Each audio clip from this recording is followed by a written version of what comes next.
We're talking about the makeup for your character. Yeah, it was a slow, long process.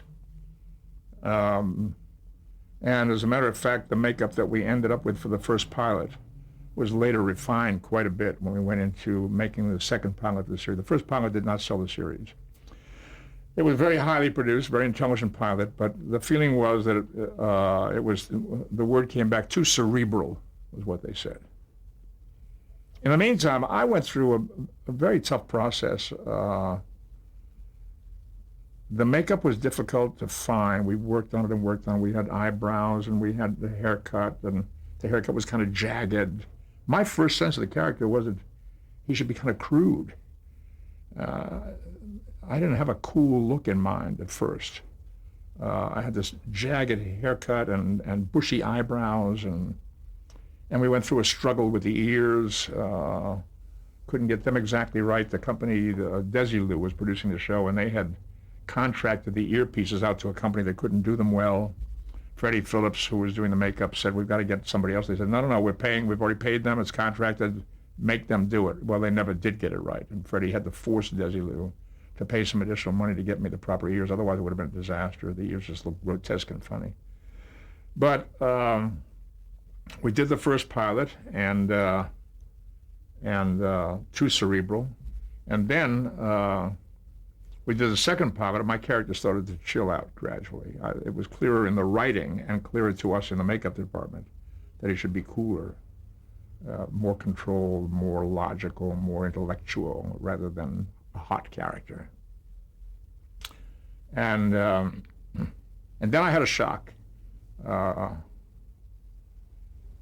My first experience with the corporate mentality, aside from the cigarette thing that I talked about earlier, whether you playing a heavy you couldn't smoke. Now I had a different kind of corporate experience. We made the second pilot, and the decision was made to go ahead with the show, and they started doing the process of selling it to various sponsors. And because I was in the show, I got on a mailing list at NBC somehow. And one day I opened up my mail, and it was a pamphlet from the NBC sales and promotion department. And it was a pamphlet about Star Trek, this new series that's going to be on the air coming in the fall. And this is what it's about. It's going to take place in the 23rd century, great spaceship, the USS Enterprise, and here's the crew. Photographs of various people, Bill Shatner as Captain Kirk and myself as Spock and so forth, and maybe D. Kelly as Dr. McCoy. I don't really remember who else was in there. But I saw this photograph of myself as Spock, and it didn't look right. Something struck me as strange. And the closer I looked, the more I realized that they had straightened out my eyebrows, made them look normal, and they had taken off the tips off the ears. All that was left was the haircut. I didn't have a clue what this was all about. So I called Gene. And I said, I've just got this brochure for the show. What's going on? He said, yeah. He said, I've seen it. And I said, well, what's happening? I felt threatened. I thought maybe they're going to cut me out or something. This is going to be my first steady job as an actor ever. So you have to understand that prior to Star Trek, I never had a job that lasted longer than 2 weeks in any television show or movie. Never. 2 weeks, max. And here I was looking at a season of work. So he said, well, the feeling at the sales department is that they would have a tough time selling your character as being a running character, a featured character in this series because of a number of things. But specifically, for example, they said that the ears looked devilish, and they would have trouble selling to sponsors in the South because the people in the Bible Belt might be offended that a television show that had a devilish character was coming into their homes. I see. That's an interesting problem. They thought the character would be offensive, the people at NBC, at least in the sales department. The character would be offensive to people, and they didn't want to take a chance. There was a formulaic thinking, there still is in certain quarters, about what is acceptable in a television show. Things have changed a lot since then, but there are people who go by a book. I mean, not literally a book where they turn to page 47 to see what kind of character should be in a TV show, but there's is a kind of a historical book mentality that says you don't do this, you do that. This is the way if it's a comedy, you have to have the funny person, the not so funny person, the mother, there are structures. In this case, and at that period, the structure was you have the head of the family, male, you have his female counterpart, girlfriend or wife. If it's a family, you've got obviously a couple of kids, which is for the children in the audience, ages 9 to 14 or something like that. Ideally, this family has a pet because so many American families have pets and so many American people are pet lovers. You have a pet dog or whatever in the show. So people say, oh, they got a dog. I like their dog. Lassie was big on television. And here's a character that is like no other in this country. Who's going to relate to this character? The guys watching TV are going to relate to the captain. The women are going to relate to his lady friend or to Nurse Chapel, whoever is the lady on the show. The older guys are going to relate to the crusty uncle-like character. Dr. McCoy is your crusty uncle. We're going to better have some kids on the show, but there's nobody going to relate to this guy who has pointed ears out there. Who's from Vulcan? So why have him? We don't. What does that tell us? Well, Gene was very adamant about it. He felt very strongly that the Vulcan character that I was to portray would be a constant reminder that interplanetary travel was normal now in the 23rd century, and that the crew of the Enterprise was not made up totally of people from the United States. It was the USS Enterprise, but that's not the United States ship Enterprise. It's the United Spaceship Enterprise, part of the Federation, not a United States ship. And that was his concept, that every time I was on screen, you'd be reminded that we have a mixed crew. People from other planets are part of this crew. So he stuck to his guns, fortunately for me. And we got past that hurdle, and the show went on the air, and within a very short time, it was pretty clear that Spock was going to be okay. Let's go back a little bit. Yeah. What was the initial concept of the show as it was explained to you? 23rd century, a spaceship reporting to a federation of planets, United Federation of Planets, part of a fleet. The function of this fleet is to problem solve, to do research, to boldly go where no one has gone before, to go out there and find out what's going on. If there's a problem, try to solve it. Don't interfere with the development of other nations, other species, or other planets, but be helpful in problem solving, and let's do some research and a very scientific orientation. Try to find out what's going on out there, learn things, and bring back good information. And what did you think about it when it was presented to you? I think it was great, great. Because we were doing a kind of science fiction that I relate to. To me, there are two different kinds of science fiction. One is what I just discussed, dealing with social issues, dealing with ecological issues, dealing with humanitarian issues, dealing with social justice, dealing with inequities, dealing with conflicts of various kinds that we can all relate to and understand. The other kind is nuts and bolts science fiction that has to do with a certain kind of ship that can travel at a certain kind of speed, that can beat the other ship, that can fly through a thing here and get to the other side and fire rapidly and destroy a target and get out of there. And even more technical than I'm describing, having to do with technology rather than human interest stories. I don't particularly respond well to those, watching them or reading them. I don't enjoy it.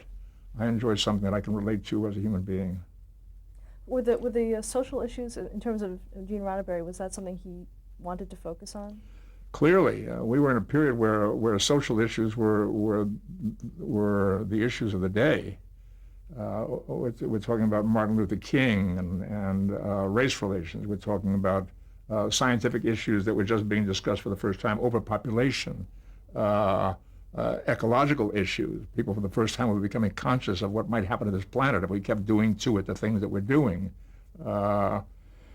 And the war in Vietnam was a big issue during that period of time. Should we be involved in that war? And is it a civil war between the North and South of a country, just like our Civil War? And how would we have felt during our Civil War in the United States if some other country had said, we're coming over on one side or the other. We're going to be for the Northerners or the Southerners, we're going to get involved in this. Well, Here we were, the United States, coming over to Vietnam and saying we're on this side and we're opposed to the other side. So there was that question about should we be there, and if so, what's our mission? Is it to win this war, or just kind of try to beat up on people and coerce them into settling? There were all these difficult, troubling issues, and we were dealing with a lot of those issues on the show. The show was a great show for writers because writers could come to it. Good writers could come to it with a personal need for expression of an idea, something that they were experiencing in their lives, with their family, or with their country, or with science, or whatever what was going on in the world. So I have some feelings about this, and I have an idea of how to tell it as a science fiction story, and they would bring that to Star Trek. So there was a passion in a lot of the scripts that we had. Let's talk about, actually, let's first talk about, you said that the pilot was redone. Now, why was the show recast at that point? I don't know exactly what happened with the Jeffrey Hunter issue. Jeffrey Hunter was the original captain, played a character called Captain Pike. And when we went to do the second pilot, I got word that Jeffrey Hunter was not coming back. What I was given to understand, and it may be the simple truth, was that he wanted to renegotiate, and he was concerned about Jeffrey Hunter was a movie star, and he was concerned about his movie career, and that he asked the studio to guarantee him a feature movie role or roles as part of his deal for acting in this series. They were not in a position to do that. They didn't have movies to offer him, so they couldn't make the deal, and they let it go. And they went after somebody else, which became Bill Shatner's Captain Kirk. That was the story I heard.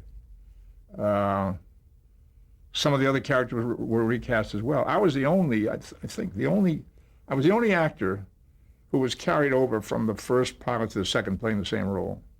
Majel Barrett was in both pilots, but she switched roles. She was playing a character called Number One, who was the second in command of the ship in the first pilot, and she became Nurse Chapel eventually in the series. Do you know why that role was the Majel Barrett character, Number One? I'm not sure. I wasn't privy to those conversations. I don't know exactly why. The sense that I got was that they didn't feel that it was a useful or functional role. I'm not sure why. Let's talk about the character of Mr. Spock. Can you describe him for us, or someone who's maybe never seen the program? Well, he was about 6 feet tall. Very good-looking guy.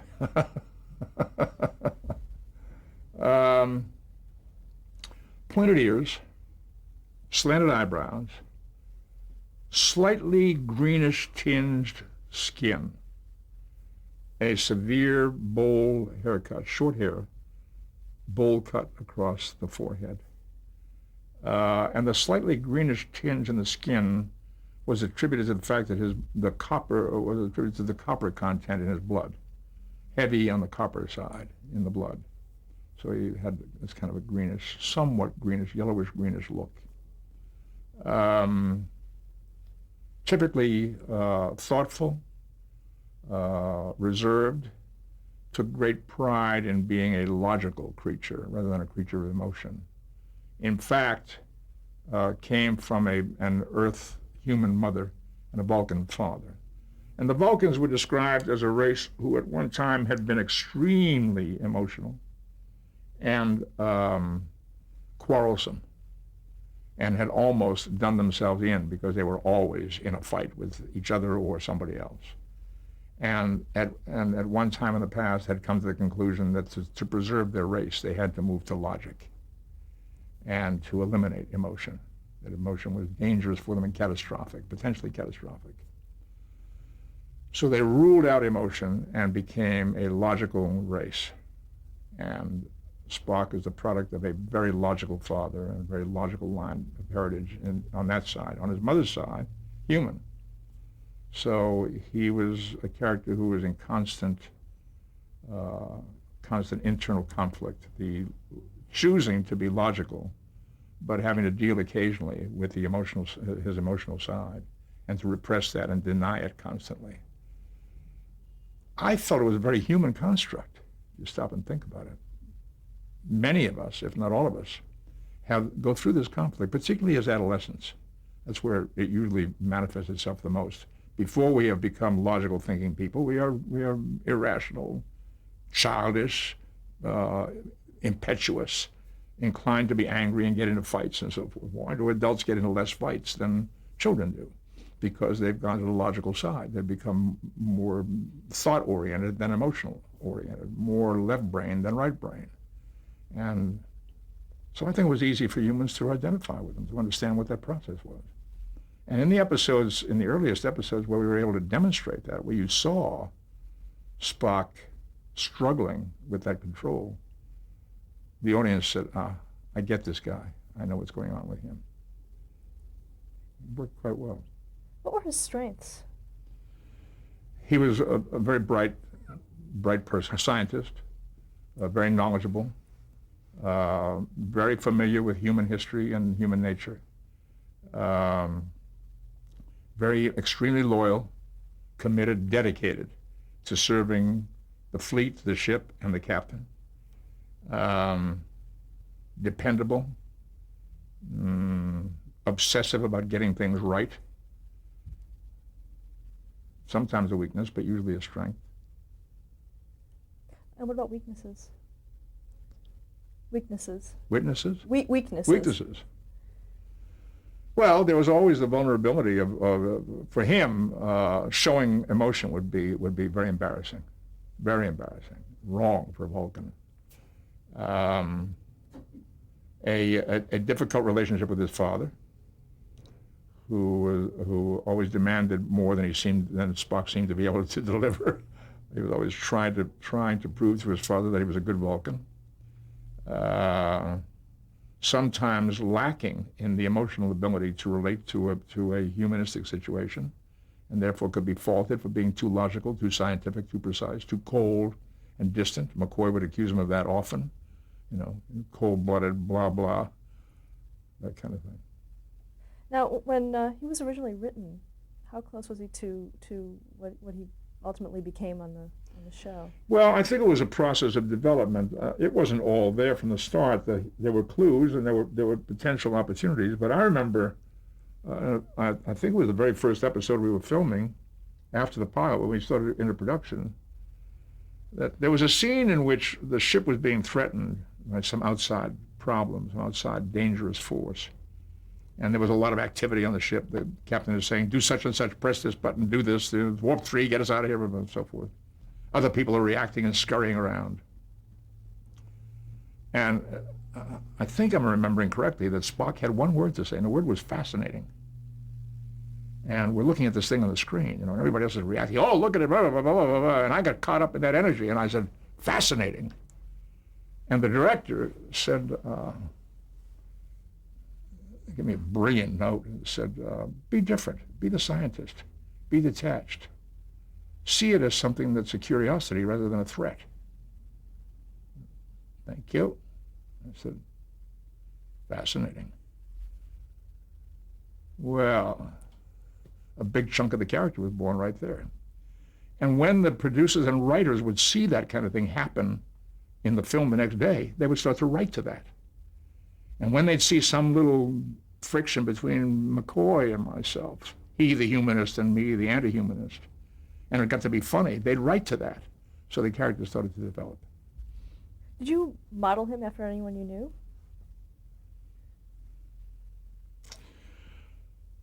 No, not anybody that I knew, but I began to realize that there had been a precedent for this kind of character in a movie called The Day the Earth Stood Still. Michael Rennie, the actor, portrayed a character who comes from another planet, who is extremely intelligent, and not human, quite detached from the human experience. A cool, rational, thinking, studious, peaceful person, but very powerful, who came to Earth to say to the people of Earth, you're headed for trouble, and if you on Earth get into serious trouble with your atomic weapons and so forth, you could be creating problems for other planets. Be careful, beware, watch what you do. There was a lesson for me in that kind of work. I talked about at the time being heavily influenced by what I saw Harry Belafonte do on stage one night in a performance at an amphitheater here, the Greek Theater here in Los Angeles. I was a big Belafonte fan. I loved his work, his musical work. Later he became an actor. But I loved his musical work. And I went to see him at a concert one night. And I was really affected by the fact that for the longest time, he came out on stage, as I recall, in a blackout, and spotlight came up on him and he was there. Big ovation. Harry Belafonte, the star, hot. And he just stood there very quietly. And he sang. Applause. Next song, stood there quietly and sang. And then he must have been on stage, I don't know, 10 or 15 minutes. And in the middle of maybe the second or third song somewhere, arm went out like that. Some gesture. And it was like, wow! You know? It was gigantic because it had come from a very minimal place. He was just standing with his hands on his thighs, kind of slightly hunched the way he used to do, and sang. And when he made a gesture, it was like the whole place shook. Wow, what a lesson. If you are minimal, then that becomes a big deal. If you are minimal, that becomes a big deal. You make a comment with an eyebrow that's just as powerful as throwing punches. You know. So I learned a lot from that. Now that was before you were... Oh, long before. It was in the 50s that I saw Belafonte on stage, yeah. Did you have difficulty assuming the role? I mean, how did you... Have difficulties what? Did you have difficulty assuming the role? I wouldn't describe it as difficulty, but I went through a process of gradually internalizing more and more. And there were times when I have to remind myself, that wasn't my nature. My nature, on the contrary, my training as an actor was to use my emotions, to use gesture, to use color in my speech, to use tonalities to be interesting and to be passionate. I always enjoyed being passionate as an actor, in playing passionate characters. So this was quite a shift for me. It wasn't me at all. This wasn't me. It became me. I adopted personally some of the attributes of this character because I enjoyed them. I found them comforting and comfortable, and because by osmosis I picked it up. I was in that character when we were shooting the series. I was in that character more than I was in my own. If you figure the number of hours in a week, I was there from 6:30 in the morning till 6:30 or 7 o'clock at night in character. And then I'd be home for a couple of hours at night before I'd go to sleep, and I'd be out of character on the weekend, Saturday and Sunday. But a cumulative number of hours, I was Spock more than I was Nimoy. So my character gradually shifted.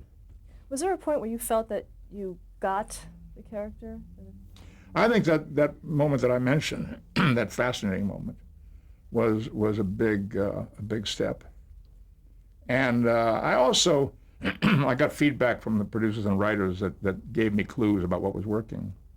I have a natural tendency, always did, to do that, to respond with an eyebrow. I never thought about it, I just did. And I guess I must have done it at a scene where somebody said something, and that was my reaction. And on the next script, the next week, I'd see where a writer had written, somebody says something to me, and it would say, Spock lifts an eyebrow. So I thought, oh, that's working. They're getting it, you know. And then I would start to play to that. Then it's a pendulum swing. Then you'd say, well, God, they've got me doing an eyebrow on every page. You know, I say, wait a minute, guys. Let's not kill it. It works, but let's not kill it. You know? And did you work closely with the writers? No, I wouldn't say a lot. Most of the script work that we did, and I say we, I mean the actors, would be with the producers more than with the writers. We wouldn't have a lot of direct contact with the writers. They wouldn't be around when we were working. They'd be either dealing with the producers or off at home where they were doing their writing. These were not staff writers who were on at the studio. These were people who came in from the outside. They'd have a meeting with the producer. They'd go away and write and bring in the script and deliver it and leave. So most of our meetings were with, most of our interactions having to do with script would be either with the director, but even that would be minimal, mostly with the producers. Can you talk about the filming of the show?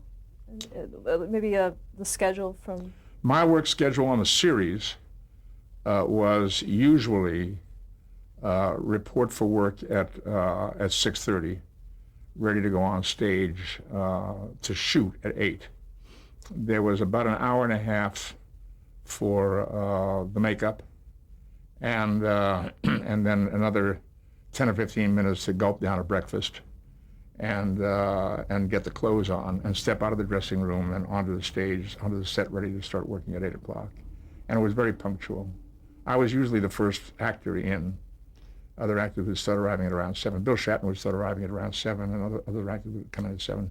6:30, Fred Phillips and I would be there drinking coffee and getting the makeup on.